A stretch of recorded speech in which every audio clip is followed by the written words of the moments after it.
Hey guys, it's your boy Ryan Gibson and welcome to another I'm Sorry podcast. Again, I'm your host, Ryan Gibson. Let's start again.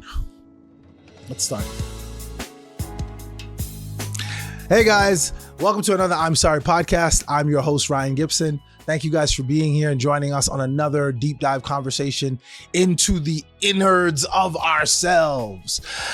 There are moments where you don't want to have certain conversations. There are moments when you look at yourself, you look at your situation, you look at where you are and you go, I don't want to talk about this. I don't want to be here. I don't want to deal with this. I want to run.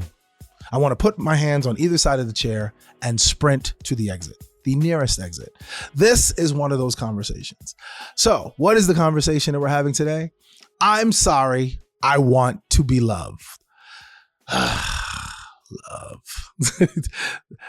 Such a small word. 4 letters. So much drama created around it. Wars are fought around it.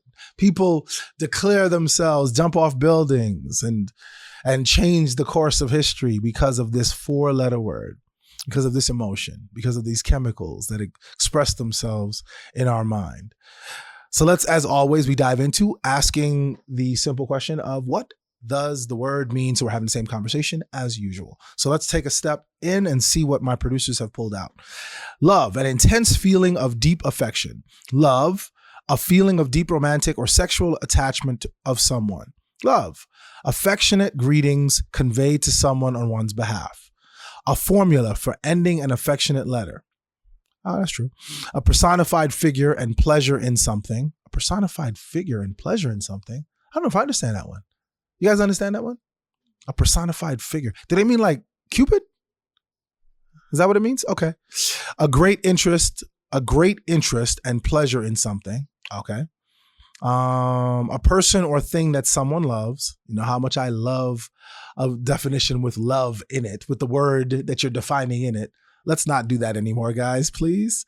A friendly form of address used in affectionate request. In tennis, squash, and some other sports, a score of 0-0.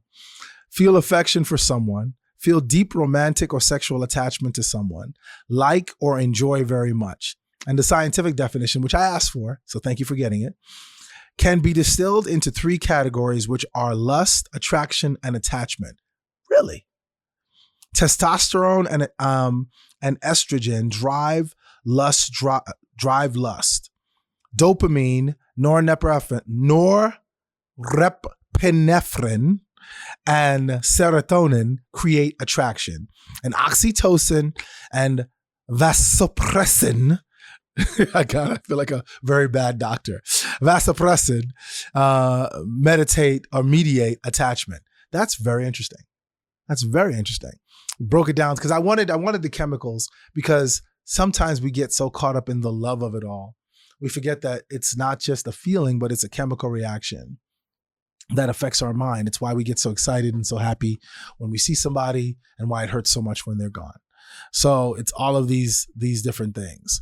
So I don't know, none of these definitions sort of feel like what love means to me. So I guess I'm gonna have to figure out my own. So let's figure out my own definition. What does love mean to me? I think love is an expression of, as the clock ticks away, we look at me thinking.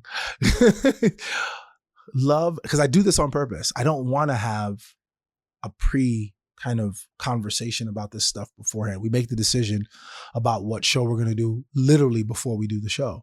And that's on purpose, so that the conversation feels organic, because it is. So that there's not all this setup, and like we know certain things. We know we're going to do our definitions, but I feel like this love isn't your ability. Love is feeling as though you have been seen. That's what that is for me. Love is knowing that someone sees you, all of you, flaws and all, good, bad, and indifferent, and accepts you anyway. I think that's what love is for me. But it begs the question, and I'm curious, do you guys agree with any of the definitions that were given? And I'm asking my producers and our guest, one of our writers is hanging out with us today. What do you think, Samuel, what do you think? You agree? He gave me 2 thumbs up. I have no idea what that means. What does that mean, Sam? Do you agree in my definition, or are you agreeing with the definition that you heard? Like, what definition makes sense to you? On some aspects, both of them. Don't do that. Don't be that guy. Pick one. They blend together. Be definitive. Pick one. Can you read the first one again? The very first one. An intense feeling of deep affection. Oh, hell no. The next one. See? Were you listening? Yes. Sam. A feeling of deep romantic or sexual attachment to, of someone. The third one, affectionate greetings of something. The one you said. Which one? A feeling of deep romantic or sexual attachment of someone? The one that you said. Which is what? What did I say? Feeling seen, being seen. Being seen in your entirety, faults and all. And them accepting you for it without any conditions attached. Yeah, that one. That part? That okay. one. What about you, Labone? My producer, Labone. What about you, producer Labone? I think... Can we hear her? Are you hearing her? Okay. Yeah. I made sure they had the mic pulled that way so I don't always have to repeat what they're saying. I think there are different types of love. So defining love and putting it in a box is, I don't think none of those definitions really give every type of love. Like these arrows, they explain more of the eros love, the erotic love. But for me, I feel like my own definition of love is sacrificing. Like what? Sacrificing what? Like sacrificing something that you know you like for somebody else okay, it's more of like a parent to a child. When you're a parent, you make sacrifices for your children. That's true. Also, when you love somebody deeply, like truly love, not lust, you end up compromising a lot and you end up sacrificing a lot for them. That's what my definition Can't argue with you on some of that. I don't know if I agree with it, but I can not argue with it. Did you want to say anything, madam? Okay. So I dive into this space of love. Let's go into the love. So I'm the love doctor today. I think that for me, I'll bring it back. I'm sorry I want to be loved, I should say.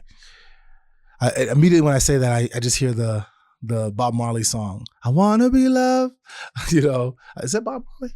It is Bob Marley, right? And that song popped into my head. And the words are, I think, I want to be loved, not for who you think I am or who you want me to be. Real love, no strings attached.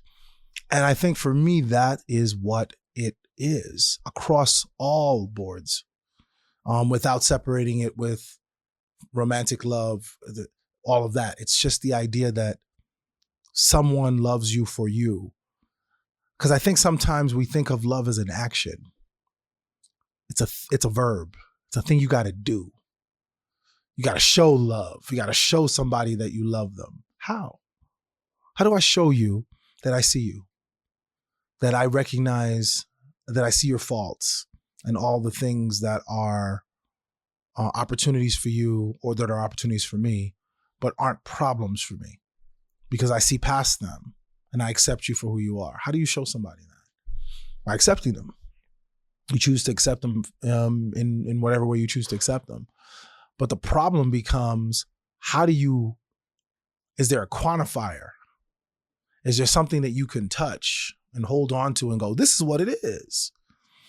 I think about the first time, and I'm curious about you guys' first time, so please share with us. The first time you knew you were in love, which is usually that whole, what people like to call puppy love, which I always hate. I thought it was very condescending. The idea that, in fact, for me, I felt like that was probably the purest love you'll ever have, that first love. And it's because it's ignorant of what it is. It's ignorant of what it's supposed to be. It's ignorant of the societal pressures and how it should look and how it should feel. It's just ignorant, blissfully ignorant. And I think the first time I thought I was in love, and I say thought, I'm saying it in that, quantifying it, because I was 5. And there was this girl who was a family friend. our families were friends. I think I was 4 actually. Might have been 4 or 5. And her name was Cindy. Hey Cindy, I know I'm putting you on blast. We're actually family now. Our families have married, so we're related, but through marriage. So Cindy was this beautiful young girl who lived up the street from us when I was in Trinidad growing up. And I remember being infatuated with her. I didn't remember as much about it until I left and came back to Trinidad and people told us about it. And then we reconnected again and I was infatuated again. I think I was 8 or 9 when we went back. But she was just, there was just something about it. I couldn't even tell you what it was. She was just cute with she had hazel eyes. She was just this pretty thing. And I just liked her. And I knew that it was deeper than like. But I didn't have the words. I didn't have the vocabulary. I didn't have the emotional literacy, as we talked about. I wasn't emotionally literate enough to use the word love. But that's what it was for me. And when that was over, it never really got started because, you're a dumb kid, you felt the loss of it or the absence of it, not understanding what it was. I think my next conscious moment, and I challenge you all to ask this, and before I go to my conscious moment of love, I want to ask my producers, Samuel, when was the first time, or do you recall the first time that you knew that you were in love? That first love. Do you remember it? And how old were you? The hell was with that hand? I don't know. I couldn't quite get it. Yeah. The thing you pulled from the sky. Love. The thing from up here. Yeah. Yeah. Don't do that. What is it? So what is it? First time I was in love. Takes me back like, okay, go back. Years, man. Yes, I figured. That's why we're asking the question. Sure, be sarcastic. I'm not being sarcastic. I'm being real. That's why we're asking the question. Go back. Take the journey. Wait, what was the question specifically? Do you recall your first love? Yes. How old were you? How old was I? 15, 16. Really? 15. Sorry, that was loud. I got in this mic real loud. Sorry. It surprised me. 15, 16. Really? Yeah. Okay. And that was it. Like, how did you know you were in love? How did you know that's what you were feeling? It's just an in hindsight thing. Like realizing. So at the time you had no clue. I was like, oh, that's my friend, and that was it. And we like spending time together, and that was it. Well, when did it become more, or did it ever become more? No. And then when did you realize in hindsight I was in love with her? Later, probably when I was in my first relationship. So this was pre-relationships. Yeah. Interesting. I was not allowed to have relationships growing up. Oh, I get it. So he wasn't allowed to have relationships growing up. That's how that was. Shutting it down. Labode, do you have a recollection of your first venturing into the world of LOVE? No, I've never been in love before, ever. She said matter-of-factly and a little bit scarily. Okay. So thank you. You were 13. And? What? I did some dumb things because of What dumb things? Here we go, guys. She did some dumb things. Here's the Valentine's Day stuff. I gave him my baby too. What'd you do? For one, Dragon Ball Z was in. Dragon Ball Z was a thing. All right. And I started drawing. I got into drawing, so I drew him all these Dragon Ball Z fan art. He was into music. I started writing music. That was. She tried to become the perfect woman. Whatever she thought he liked, she was like, I'm gonna do it. He likes anime. I'm a Dragon Ball Z. I'm gonna get him. He likes music. No, I get it. I'm just saying, but I get what you're saying because that's what the drive was. How did it end? Do you mind me asking? Did he never noticed you? He didn't know. It never went, in case you didn't hear, it never went anywhere because apparently he was an idiot. That's so many of us were idiots at that time. He was, how old were you? You said 13, right? We were all idiots at 13. So that's the reality of it. But I go from the puppy love that people like to call it to the conscious first time that you knew that love was what you were in.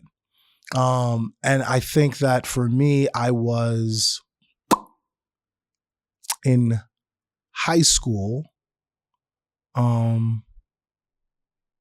was in high school and I really liked her. And then I let myself love her. And I say let myself because as with anything else, love is a choice. I chose to love her and it was so complicated. And this was the first time I realized I didn't like drama. I realized that I liked drama in the television that I watched, but not in my life because she was come to find out she was seeing somebody else, but she liked me. And I didn't find out until after the fact, after I'd asked her to the senior prom. And we went together with her, with her boyfriend as well. He came with a date. It was very, that feels like a whole other show. It feels like a whole other show. It was so very uncomfortable, but it was a great lesson in realizing your boundaries and your lines, knowing what's important to you and knowing where those lines exist. And I think as we dive into this love of it all, I think a lot of us see love as some kind of happy ending.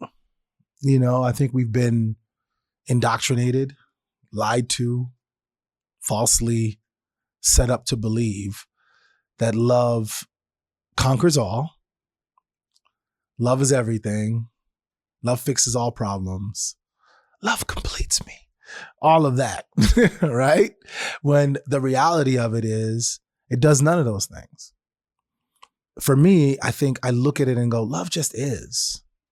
As with all emotions, it just is. It's about what you decide, how you decide to move with it. And as we've learned, it's also about how emotionally literate you are, meaning what do you understand it to mean for you? What is your emotional competency with regarding it, and your emotional maturity in the way that you choose to move with it. And I think many of us are, when it comes to love and how love moves us, become emotionally bankrupt and confused because we don't know what we want. We don't know what we want from the other person. We don't know what we even want from ourselves. Let me ask this question to the world and to the room. How many of you can say you love you? How many of you are in love with yourself? Samuel. He says he's in love with himself, but didn't say he was in love with himself. La bonne. Working on it. Love, that's a great answer. Love that. 7 times out of 10 you say it? What do you mean? That you 7 times? I didn't say like yourself. Love yourself. Okay. So 7 out of 10 times she loves herself. I hear you. That's real talk. But that's the reality of it. But then you want to turn around and be in love with somebody else, or more specifically, want them to be in love with you. And for them to show up in your life in a particular way. Like I was having this big debate with somebody earlier about relationships and about how different men and women see the world. And her arguments were valid about the reality that we have different ways that we look at things.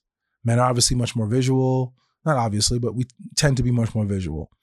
We might fall for a pretty smile before we fall for an intelligent conversation. And in women, maybe it's the opposite, but it doesn't mean they don't recognize a pretty smile, right? And I think that we get into these spaces and places where we put so much emphasis on the other person to fulfill something in us, to fill some void, some hole, some space. And you know where I'm going because we go here every time. Because that's your work.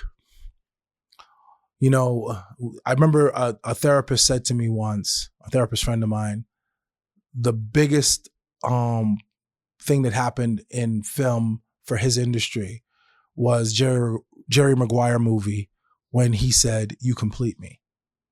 He said, because then women were walking around, because it's love, women walking around going, "I want a man to complete me."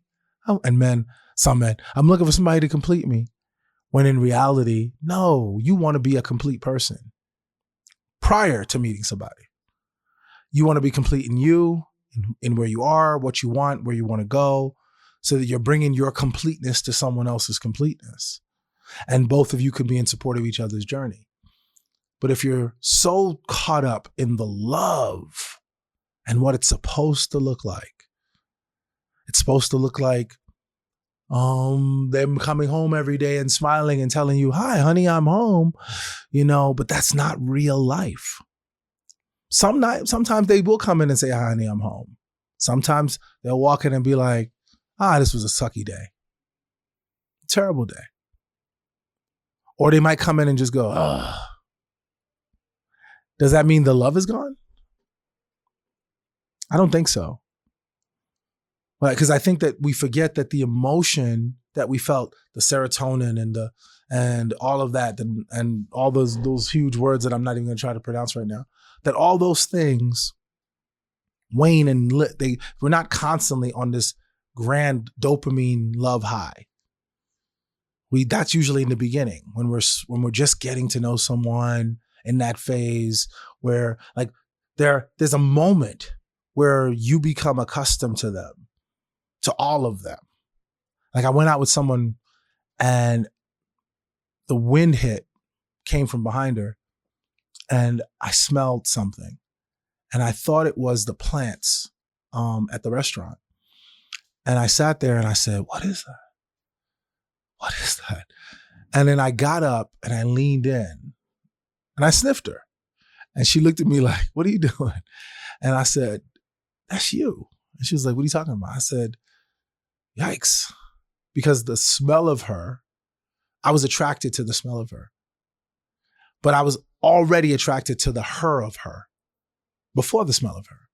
I was already involved in that. There was already emotions wrapped up in the her, in the all of her, before there was but I realized in that moment, I was like, look at that. Look at me over here in this moment. And I want to I'm trying to be tough and be this, and then I'm all in my feelings because she smells amazing. And it's making me cheese over here. I'm sitting over here, she smells amazing. And you're smiling and you can't stop smiling. But that's all that dopamine and what have you and what all in your head, giving you these good feeling, these highs that's making you feel incredible, based in no small part to the intellectual conversation you're having with yourself around this person, around the fact that you're attracted to how they look. You're attracted to the conversation you're having. All of those things are attracting you and pushing it forward and pushing it forward and pushing it forward until finally it's like, I'm in trouble. I said that to myself fairly recently, at the start of a relationship a few months back, when I knew that it was getting to a place where I was going to fall. Because falling is not easy. And I love how we use the phrase that we say we're falling in love, because it's not. And in that situationship, I said to her going into it, I don't want to fall in love. I want to walk consciously into this relationship. I don't want to trip over nothing. Because falling, it gives this energy of, I didn't see something. I didn't notice something. And then, oops, I'm falling into love. I'm in love, right? And I'm like, I'm going to consciously walk into this and I'm going to look at the floor and I'm going to check for the pitfalls and make sure I don't see them. But then I looked ahead and I saw it. And it was just a simple line in the ground that just said, the love line. And if you keep walking this way, you're going to cross the love line. And we're taking baby steps. We're not taking huge steps. But I still knew it was coming because it was the only place to go. Because I was open to the potential of that, which I didn't think I could be, to be honest. Post-divorce, did not think I was in a space to be open to love, which is a whole other conversation. Because I think it's just like with anybody, you break up, you have a bad breakup, even a good breakup, you break up, you're still dealing with the energy of that. And the conversation in your head becomes, will I, am I able to allow myself space to be vulnerable like that again? And in essence, to be hurt potentially again. And many of us, the answer is no, which is why we put up walls, which is why we carry baggage from one relationship to another. It's all that stuff, which is why we walk into one relationship and say, here, dude, hold this. Take all my crap from the last one and let's fix it. And we've talked about this. But how do we address it? I think we address it simply by, as always, recognizing that it's a thing. Recognizing that if you're in a relationship and there's a plan in your mind, there's a want, there's even a little bit of an expectation that it could go somewhere, then love is inevitable. It's the inevitable outcome. It's like when somebody says to me, one of my boys many years back, I don't even know how we got pregnant. I'm like, you don't know how you got pregnant? Do I need to get you the book and show you the breakdown of how that works? I said, but I'll tell you very simply, you got pregnant because you didn't use protection. But what did you think was going to happen? The natural outcome of unprotected sex is the chance of pregnancy. It's one of the natural outcomes. What do you think was going to happen? So if you're in a relationship with somebody, unless you have determined already that this is not what you want, then the natural outcome of any relationship is a deeper or deepening of the relationship, the emotional bonds in the relationship. Like I have female friends, male friends, who I very much say often as I should, and probably not as often as I should, but as often as I try to, and I probably need to do it more. I love you. Because that's what I feel for them. I feel love for them because they've been there for me. I feel good feelings about the relationship that we have, the work that we've done together, or just the hanging out and the support through rough times, through good times, that I can say without problem, dude, I love you. Girl, I love you. And not be anything about that be deeper than what I just said. It's not sexual. It's not line crossy. It's just simply, I love you, which means for me, I don't expect you to be anybody other than who you choose to be. And my only job is to accept you just as you are until I don't.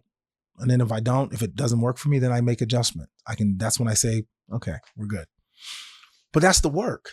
And I think that's true of any relationship, even the ones in which you're fallen into love, as we say, when you've decided that love is important.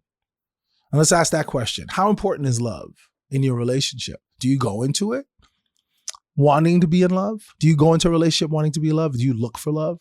Samuel? I'm looking at Sam and he's looking at you. I'm looking at Sam and then Sam's looking at you because Sam doesn't want to answer that question. Then don't. I'm not going to force you. I'm not going to put you on blast. What about you? Do you think that when you go into a relationship, you're looking for love, Lebone? I don't know. I've never fallen in love before. Well, that's not what I mean. I know you've never fallen, but you've been in relationships. Yeah. So in those relationships, are you going into it with an expectation that love is part of the journey? No. So you're going into it with a different expectation. Yeah. What's that, if I could ask? Okay. I'm just curious. My It's last hot in here. relationship was my first, so I just got into it I just went with the flow. You just wanted to kind of be in something. Yeah, I just wanted to see how it feels to be in a relationship, and yeah. Bad choice? Yeah, I think relationships are not my thing. Let myself grow first. That part. Yeah. It's not about relationships not being your thing. I think what you just said the second time is a much more important sentence. Is that at the end of the day, relationships require something. And if you don't have that thing to give, or you're not in a space to give it, that perhaps you need to give yourself more time to, like you said, you're still working on finding love with self. And as you know, we're going to always bring it back to self. I think that in my experience so far, and probably many of us, we're all looking for somebody. We're looking for somebody to give us the feeling that probably we can't give ourselves. This feeling of support and being seen. Because I think the person who is already complete, two complete people, I don't know that I've ever seen that. I don't know that in my experience in my life so far, I've met two people who are, and I don't think I ever will, fully complete. Because I think that's the work. But I think you can be on the journey of recognizing the things that you need to be completed with. So I sort of backing up on what I said earlier. The idea of looking for somebody to complete you, which you shouldn't. I have a friend, relative, who told me that they were in love with this dude, and I was like, why? And they hemmed and hawed and couldn't tell me. And I said, I worried about you because you're telling me that you love this dude. Great. I want you to be happy.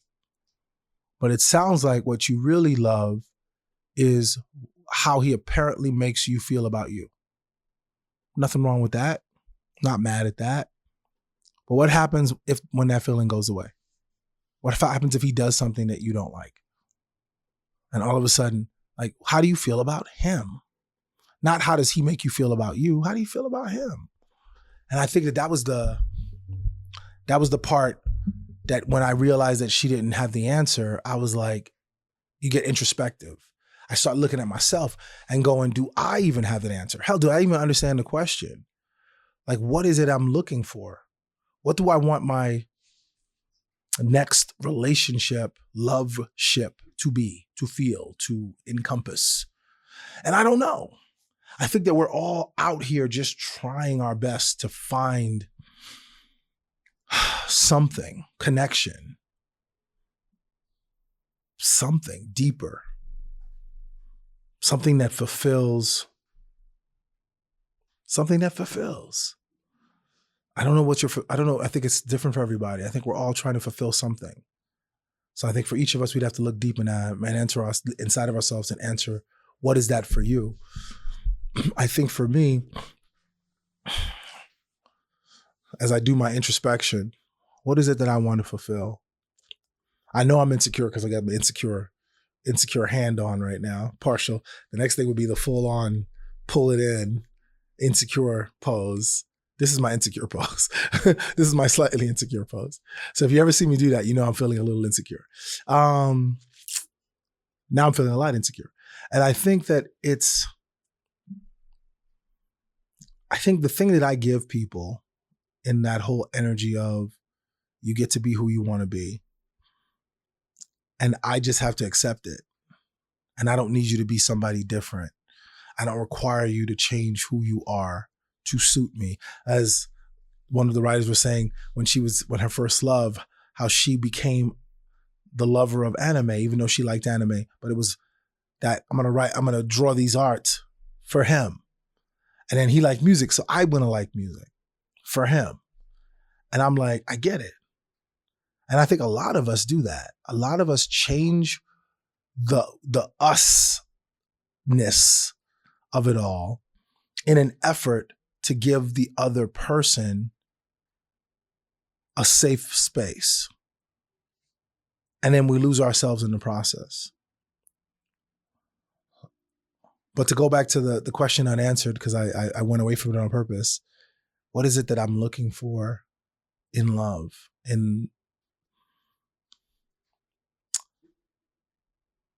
I think I'm looking to feel safe.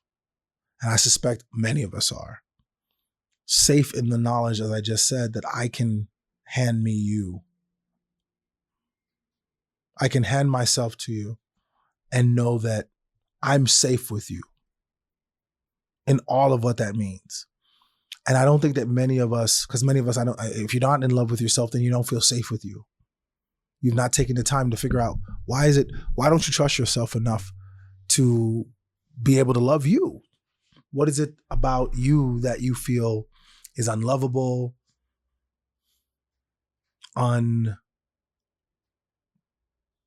whatever, all the uns. I'm thinking of 1,000 uns. I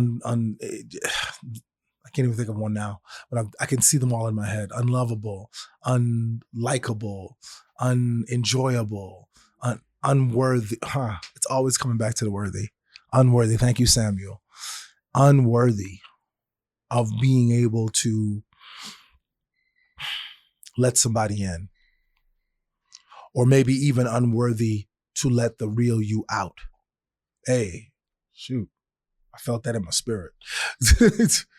Being unable to, or to let the part of you out, because we're terrified that if we let someone see us, really see us, no freaking representative, for them to really see us, the usness, that somehow we are not worthy of their love, that they can't love us. That's such a lie that we tell ourselves. It's a consistent lie that many of us tell ourselves in an effort to protect ourselves, I think, from being hurt. Because if I never show you me, you could never reject me. If I never give you all of me, then you can't hurt all of me. But the other side is true. If I never show you all of me, I'll never get to know any of you. So that's the other side of it. And if you don't offer up all of you, and on the altar of whatever happens, happens, then you never get the chance of having someone accept all of you. Because that possibility exists too, as much as the other one does. I'm coming out of, as this is being done, I'm coming out of a relationship, which is part of the reason why I did not want to have this conversation today. I wasn't even sure I was going to talk about it, but I'm talking about it. Coming out of this relationship, it hurts. It stinks. It hurts so much because I love her. Not past tense, present tense. I still love her. But I also recognize that us not being together, the reason for it is unimportant. I mean, it is important, but it's unimportant to you guys. It's basically none of your business. But the reason for us not being, no one did anything to each other, just to be clear. I didn't do anything wrong. She didn't do anything wrong. The reality of it is, it's a complex situation, and both parties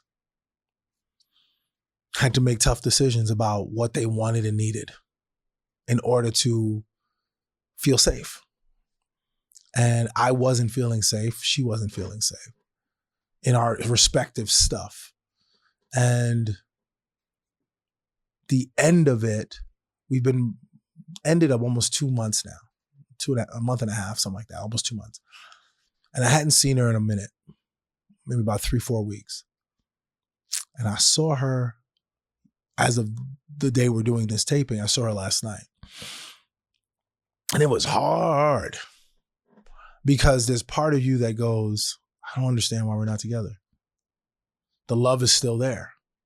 That thing, that dopamine rush, is that your smell I'm smelling? All of that comes through and it's nostalgic. But after all of that's done, you're still left with the same question. Has the reason that you broke up, the reason you're no longer together, does that still exist? And the answer is it does. And if it does, then you can't be together. Does it mean that now I'm going to run from love? Like my friends, whom I love, all want me to let go of love for now. They want me to take love and put it in a box somewhere. Because I think, and I understand it, because I was married for however many years, 15 years, and that relationship and the love of the relationship is comfortable. So now when that's over, there's a potential, and I'm aware of this, that's why I'm speaking on it, that you might want to just dive into another relationship like that, and another long-term deal, another love situation. But I told them, and I don't think they believe me, I said, I wasn't looking for love. Another song title. I wasn't looking for it. I wasn't even thinking about it. In fact, I was so adamant that I wasn't ready for it because I really believed I wasn't ready for it, that it wasn't even something I was concerned with. And then she showed up and I was like, she's beautiful, but and she's amazing as I got to know her. And then it was conscious coupling.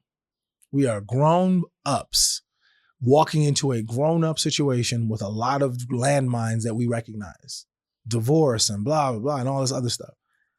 And then looking ahead down the street up the block, I see it. I see the love line and I know we're heading towards it. And she knows we're heading towards it. And then I finally said the words, those 3 simple words that changes everything in every relationship in throughout history. You know what those words are, Sam? What's the word, Sam? Say it in English for the people who don't speak Setswana. What was that? Is it? Okay, what is it? I didn't know. See, look at that. Look at him. He's always trying to show us how smart he is. Oh, freaking Sam. Are you done, Sam? Are you done? To speak for the Germans. You want to say it in another language? Then what is it? Which was what language is that? Okay. Yeah, he's gonna get there. He's gonna get there. I know he's just being difficult. You can't say it in English? It's just and the word is simple, you guys all know it. I love you. And as soon as you say it, everything shifts. Everything changes. Because all of a sudden, the relationship becomes even more real. The stakes are raised. Because whoever says it first, however it's said, you've just opened your chest and said, here's my heart. This is me. I'm offering it up to you on this platter. What you gonna do with it? Are you gonna crush it? Are you gonna accept it? Are you gonna cherish it? What's about to happen? And then if you're lucky, they say it back. And now you're both in the same spot. I have yours, you have mine. I'm gonna cherish yours, you're gonna cherish mine. You hope you do. You hope that both sides live up to their promise. Because I think that's what that phrase means. It's a promise. A promise of fidelity and care, good word, and care. And I'm trying to take away from the marriage of it all. It's just a promise. It's a soft promise to both sides that I'm going to take care of you, that I'm going to do my best not to cause this precious thing you've handed me, harm. And often we fail. And then we have to fix it. We cause injury and then we have to mend it. Cause more injury and we have to mend it because nobody's perfect. Both sides cause injury. And you hope that you don't get to the place, because then you realize in that analogy, could you imagine if that was real? If you really did give somebody a literal thing from you and handed it to them, and then you guys are breaking up and then they're like, take you back. Hey, don't throw me across the room. Don't throw me on the floor. Don't break me. Which is what happens in real life, is that people do metaphorically throw you across the room, throw you on the floor, break you. It is sad, but it's true. But there's a bunch on the other side. There's also the spaces where people mess up and they clean up and they fix and they take accountability and they take ownership of the mistakes that they've made and they repair the damage to you. And you know it because you can see it. You can see the care in which they're taking to address what they've done. And that makes the bond stronger. You know? So I don't want anyone to sit there and start thinking that it only falls on one side, that there's only a negative to this. There's a super positive. The best part of love is love itself, is being in love. That first initial moment of it is stark, raving terror. We've all been there, where you're sitting there and you're like, how did I get here? I didn't want to be here. Especially guys. I didn't want to be here. It's not what I wanted. I wasn't looking for this. Or it could be the other way. Oh, this is what I want. Do they want it? I'm already here. Are they here? I'm at this station. Are they at the same station I'm at? Or have I gone too far and too many stations ahead? Have I gone too far down the road before they can catch up? And if they haven't caught up, should I wait? Because I'm here. Should I yell back, hey, I'm in love? Hurry up and catch up to me. And is that fair? No, I don't think it is. I don't think it's fair. I think more often than not, when we get into those places and spaces, we have to ask ourselves in that moment, where's the other person? Because that's where the terror comes, is do I tell them? Is that, are they there? Are they with me? And if I tell them, what does that mean? What's that going to express? One of the things I've learned in my last few years is if I do something or express an emotion to someone, it's because that's what I felt or that's what I wanted to do. I don't have an expectation that you should express a similar or reciprocal emotion back. People don't believe me when I tell them this, and I mean it every single time. In my most recent relationship, I said it first. I said, I love you. And looked at her, and she looked like she was going to say it back. And I said it because I felt it. And I'm feeling it right now. Not because it was some obligation, not because you sneezed and I want to say, God bless you. That's not what this is. Not because you woke up and I saw you and I said good morning and you say good morning back. It's not what this is. I'm saying it because this is what I'm feeling in this now moment. And you don't have to say it back. You get to say it when you want to say it. You get to say it when you feel it. Whenever that is, or if it never is. And it is a scary proposition to give yourself the metaphoric you to the other person with the unknown of where they stand. But it's freeing because in doing so, your truth is told. And if they decide, I don't want this, it's not what I want, it's not what I'm looking for, it's not where I'm at, at least you know. I would rather do that than to be sitting there holding on to my love, waiting for an inkling from her that maybe she could feel the same way. It feels like a waste of time. This love journey. And this is going to be the part one of this conversation. I want to have this conversation again. LeBona, can we make sure we talk about this again? I want to have a conversation about this with Denham when he's back, because I'd be interested to hear his take on this topic of love. Because I think that we ultimately do overuse it. It's in every song. It's in everybody's, oh, I love you, I love you. Everybody says it. It's thrown out there as easily as anything. But the meaning of it for the individual, as we saw, we found dictionary definitions. But the reality is, this is one of those few words that the connotative definition is probably the one that people live by. It's the one that you define. You define what this is for you. You define the importance of it, the levels of it, where it sits in your life, how it looks. But even as we dive into all of that, the biggest one that I urge everyone, and we always start there, is the self-love. It's making sure you spend time to make sure you're tending to your own spiritual space, to your own self. It took me many years to look in the mirror, look deep into the windows of my soul and simply say, I love you. You're an amazing person. And I did that even when I didn't believe it. And I offer that to everybody listening, everybody watching. Do it. It's going to be so uncomfortable. I promise you, it's the most uncomfortable thing.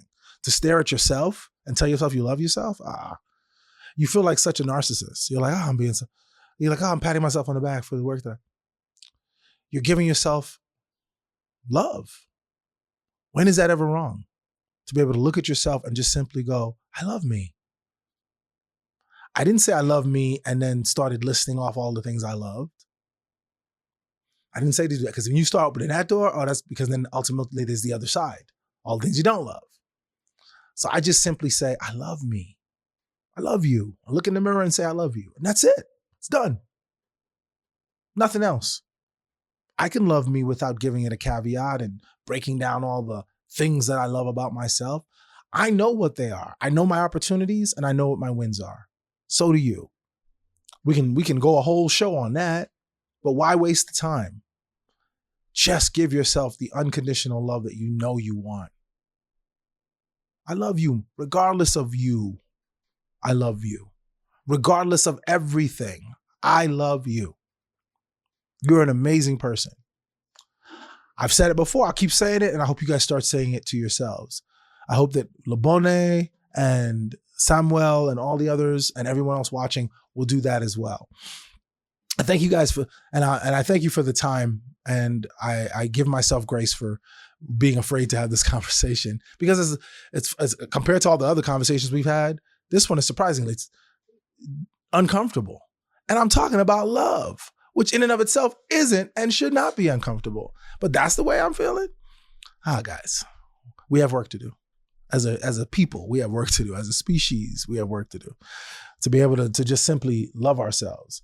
But as always, we want to get into the questions that you guys had for us, and we want to see what you're asking, what you want to know. All right. Oh, there's 4 questions today. All right. What does true love mean to you? True love. Truest love. The truest love. I don't even know what the truest love is. I almost want to go, because that's just my bitterness. But I think true love is, as I defined it, it's being able to accept someone, flaws and all, and not expect them to be anybody other than who they are currently. And if you do that, I think that's what we get from our parents, hopefully.